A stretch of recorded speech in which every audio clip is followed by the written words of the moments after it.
The war economy is at a standstill, and the GT Motor Corporation's stocks are falling faster daily. From 1918 into the early 30s, we just couldn't get our population interested in war anymore. As the stocks of the GT Motor Corporation fall, investors only pull out more and more, and all that matters is making our investors happy, right? Our people are true patriots in our glorious country of the UFB, or United Federation of Bow. However, they know our glorious immortal leader will surely lead our country to greatness. At the end of our last episode, the GT Motor Corporation built the Hawk GP2. This beautiful biplane was sent to war to obliterate the Central Powers and profit off of the war. Unfortunately, we just couldn't get people interested in war ever since the First World War ended. Like, what are they gonna do, fight the Greco-Turkish War in 1922? No, the people just won't stand behind it. But then, a miracle happened.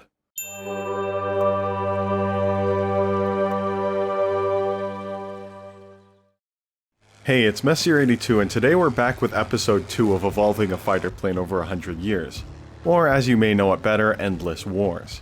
I was originally going to do it decade by decade, but I couldn't find enough war to justify the construction of the varying quality of combat aircraft through the early and mid-20s.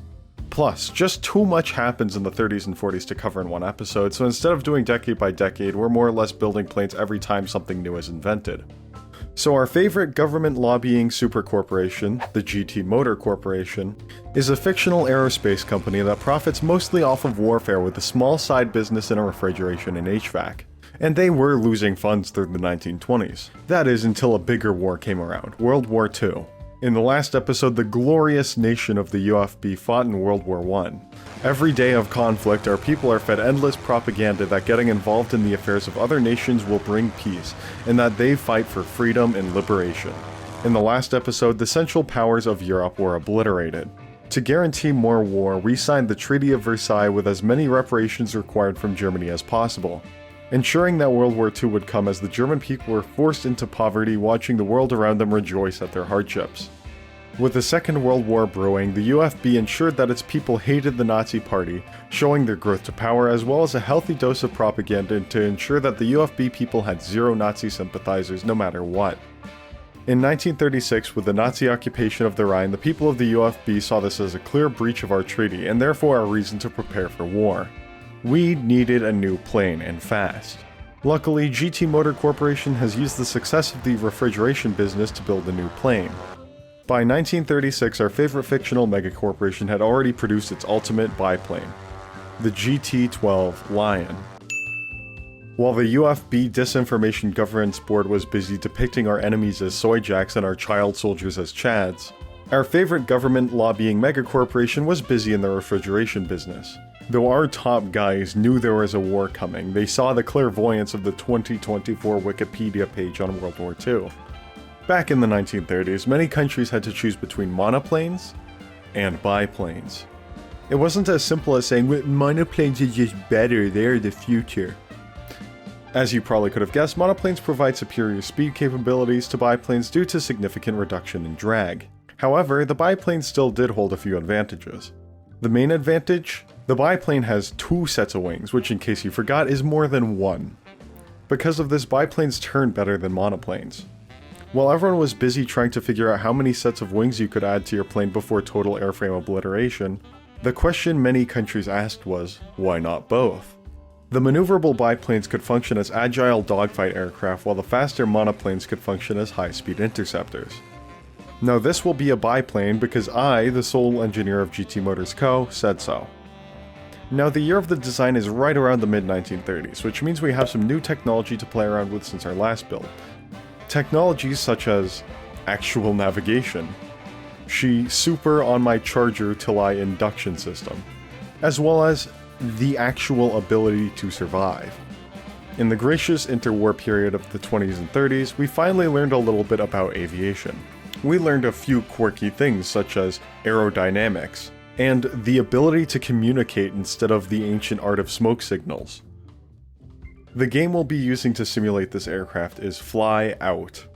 Fly Out is it's definitely one of the games of all time.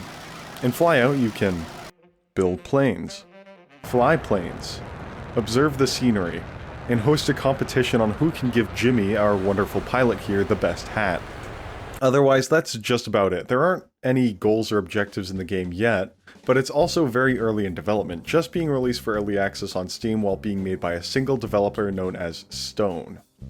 But most importantly, Flyout is the highest fidelity building game out there, allowing me to build these biplanes to my highest capability. So while Dwayne the Stone Johnson works on the next update to the game, we will work on our newest addition to our airplane evolution tree, the GT-12 Lion. In the last episode, we slapped a country into the middle of the Atlantic Ocean just before World War I, causing untold damage to global history as our brave troops fought on the winning side of every worldwide conflict. Because we're always the good guys, right? Our wonderful nation constantly subjects all of its citizens to a slew of propaganda, dehumanizing our enemies and convincing our population that every death of an enemy is a victory for freedom. In fact, I believe we'll dehumanize our enemies so greatly that people will rejoice at real videos of our soldiers killing wounded and retreating soldiers of enemy countries. I mean, just look at these real comments from real UFB patriots. Now that's a person who thinks the security of the UFB is important. We will make sure that our greatest patriots such as these people will be armed and fight firsthand in these wars. And that war crimes is not only justified if we win, but is the only way to solve our foreign problems. By keeping our citizens distracted and motivated by endless wars and foreign threats, we can work from the shadows, funneling money into our fictional aerospace company known as Galaxy Tech Motors, abbreviated as GT Motors. Our investors enjoy a nice vacation and cap their retirement funds every time our country gets involved in a war, as the stock prices for the company surge as a sole aerospace manufacturer for the UFB. Because of this, we will continue to lobby the government and convince our people that the only way to survive is to give war a chance. So let's talk about what made this biplane so different from my first biplane you guys saw a few months back. Part 1. The engine. So the engines of the 30s evolved a lot from their primitive state in the 1910s. Instead of using that 30 to 40 octane fuel when we had just discovered how to refine oil, fuel making became a much more understood concept. By the time this plane came around, it was typical for airplanes to be using 80 to 87 octane leaded fuel instead. Octane rating isn't a measure as power as mentioned in my previous video, it just is a means to stop pre-ignition instead. You see, in an engine, the air-fuel mixture needs to be compressed inside the cylinder before detonating. Once it reaches the very apex of this cycle, the spark plug activates and the fuel detonates, shooting the piston back down to start again. The more you can compress it before detonating, the more efficient your engine will be and the more powerful it'll be. However, all that compression causes a lot of friction and heats the mixture. With lower octane fuel that ignites easier, you get less total compression, which is why old engines had so little power. Now with our fancy high octane fuel, we can squeeze the hell out of it without worrying about pre-ignition. Plus, this was around the time full cast engine blocks were common, where both cylinder blocks were cast on the same block, interlinked, instead of putting each cylinder block on individually. This made engine production a lot quicker. The engine we are building here is a single overhead cam, supercharged 23.2 liter V12, which leads me to the next major engine innovation for power, the supercharger. The gas in itself isn't reactive. If you were in the cold void of space and tried to light gas on fire, nothing would happen.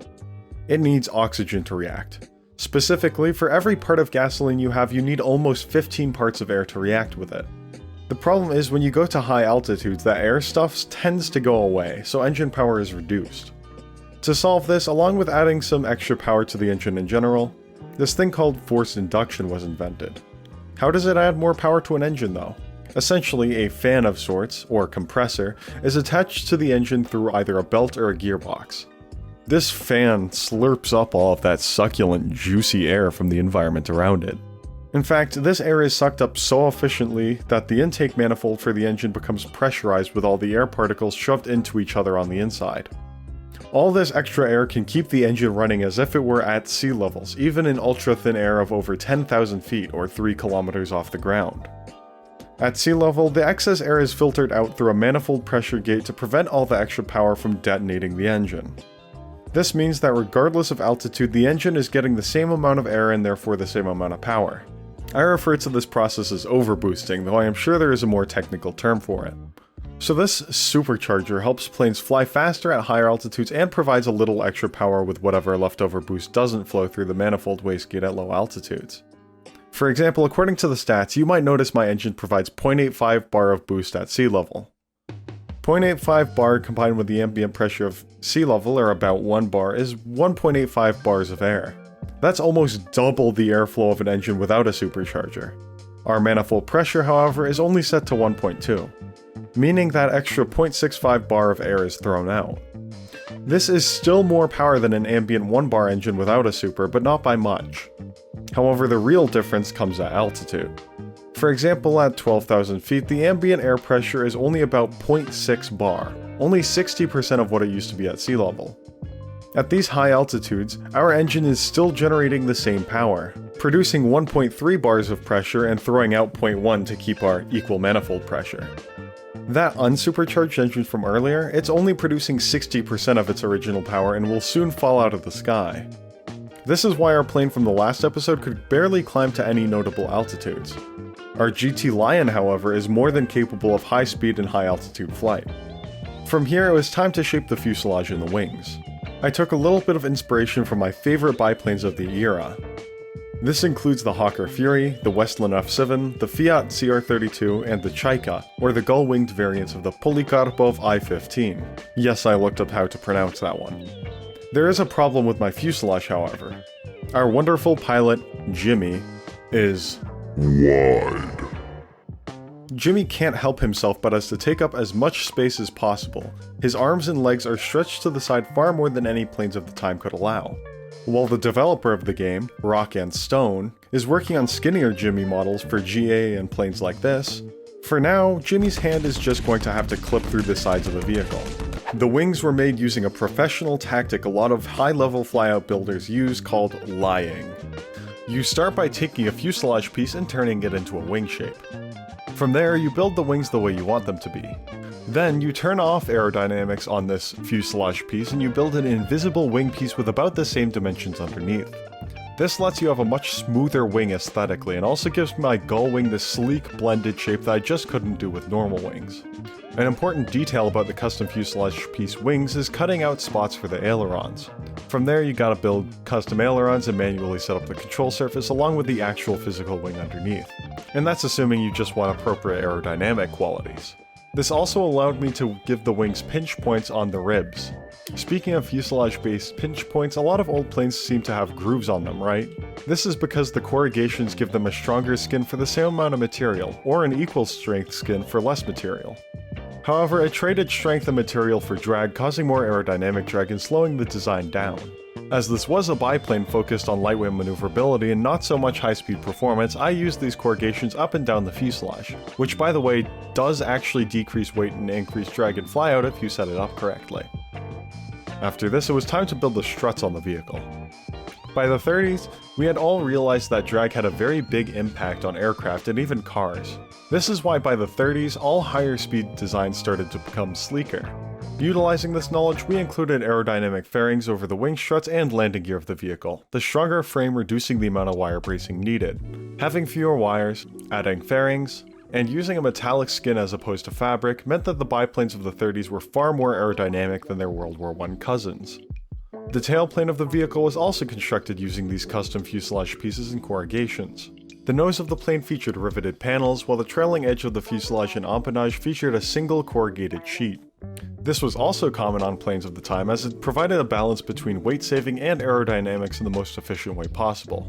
The complex construction nose, which takes the brunt of the aerodynamic forces, is constructed with the panels, while the more simplistic empennage section takes little aerodynamic forces and can be made with a single corrugated sheet. Eventually, after completing the cockpit edging and windshield, the main fuselage of the vehicle was done. Our favorite immoral megacorporation and weapons manufacturer, GT Motors, had learned a lot about cooling in their time in the refrigerator business. They learned that one of the most important features of cooling is the exchange of heat. While coolers use the changing pressure of a fluid to transfer the internal heat outside of a fridge, radiators do not require a pressure change as the ambient environment is cooler than the engine. This radiator featured special radiator flaps. You could close the flaps at high speed and become far more aerodynamic as the air would no longer flow through the scooper radiator.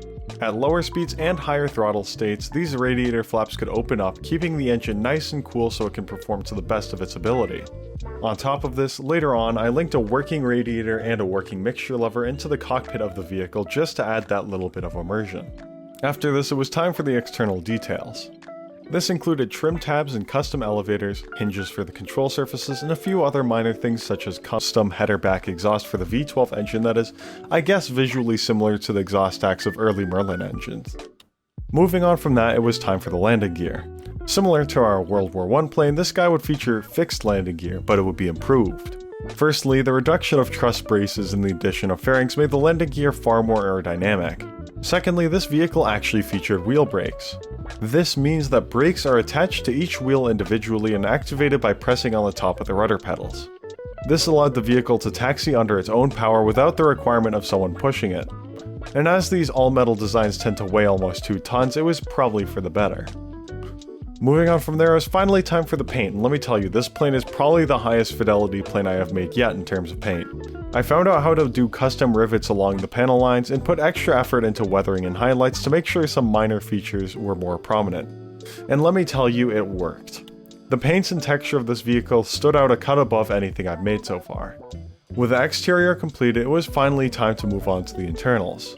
This vehicle features a revolutionary technology on the inside that completely changed air combat.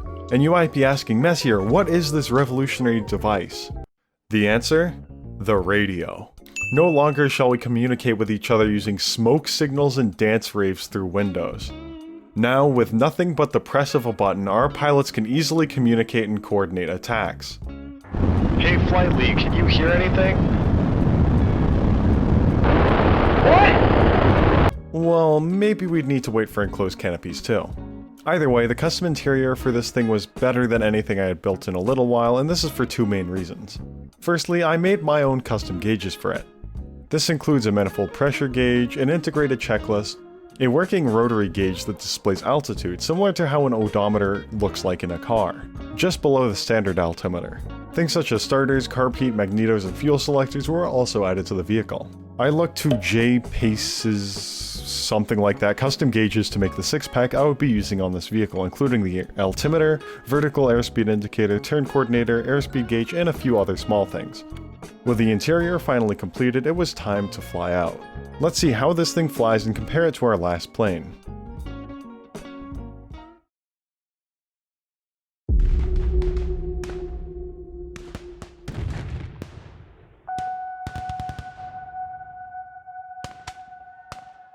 It's March 7th, 1936, a day that will echo through history. Just moments ago, German troops crossed the Rhine River, defying the Treaty of Versailles and reoccupying the demilitarized Rhineland. The world holds its breath as tensions escalate from this unprecedented occupation.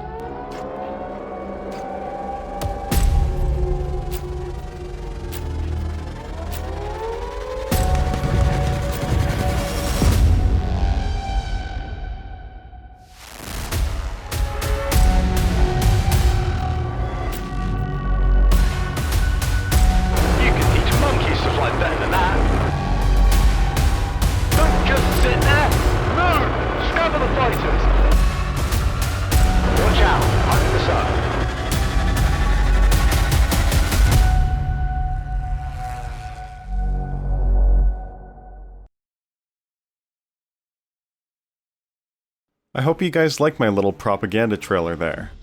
In case you don't know, it'll also be uploaded to YouTube as just the trailer. The link should be in the description below. Now, what exactly does the GT12 do better than the Hawk GP5? Well, the answer is just about everything. With a superior climb rate almost 10 meters per second greater than the GP5, there is no shortage of power. Due to their similar biplane nature, the turn rate remains similar, granting more to the GT12, the difference only growing at high altitudes. The GT12 can fly almost double the height of the GP5 at almost double the speeds. All around, the GT12 is just a better plane and shows improvements in every sector. You can also see this based on these 2 radar charts I made, one expressing the GP5 and the other expressing the GT12 through just about as much quantifiable data as possible, ignoring the qualitative information that one might receive about stability. You can see some pretty major improvements all around the board with the GT12, therefore making this aircraft a successful addition to the lineup. Last video absolutely demolished my like goal with 12,000 likes, so I'm gonna increase it a little bit. If this video can get over 5,000 likes, I will make sure to continue the series. Once again, thank you guys for watching and see you in the next one. Goodbye.